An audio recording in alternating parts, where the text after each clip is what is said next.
Welcome friends, welcome to Niranjan home kitchen. நாம் இன்றைக்கி ஒரு சூப்பரான தக்காளி சட்னி எப்படி செய்கிறதுன்னு பார்க்கலாம்.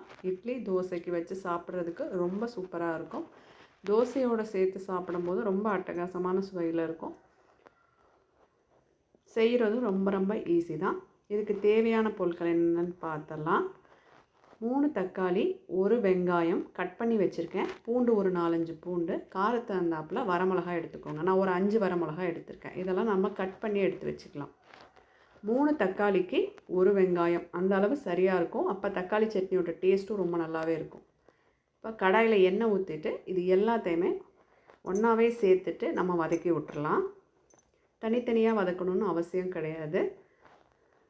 ஆனால் நல்லா மசிகிற அளவுக்கு நல்லா வதக்கி விட்டுருங்க. இது கூடயே நம்ம கல்லுப்பையும் சேர்த்துக்கலாம்.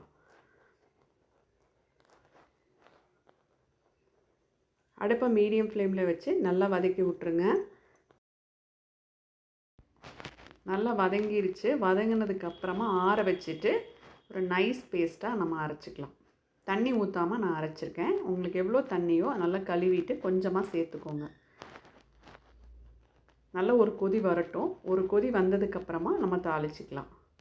ஒரு கொதி வந்துருச்சு. இப்போ நம்ம தாளிச்சிக்கலாம். நல்லெண்ணெய் ஒரு 2 டீஸ்பூன் அளவுக்கு விட்டுட்டு அது கூட கடுகு, சீரகம், கருவேப்பிலை, கொஞ்சமாக பெருங்காயத்தூள் சேர்த்து நம்ம இந்த சட்னியில் ஊற்றிடலாம். சட்னி ரெடி ஆகிடுச்சு. நல்லா மசியாக நம்ம தக்காளி வெங்காயத்தை வதக்கும் போது டேஸ்ட்டு ரொம்ப நல்லாயிருக்கும். கண்டிப்பாக செஞ்சு பாருங்கள். தேங்க்யூ ஃபார் வாட்சிங்.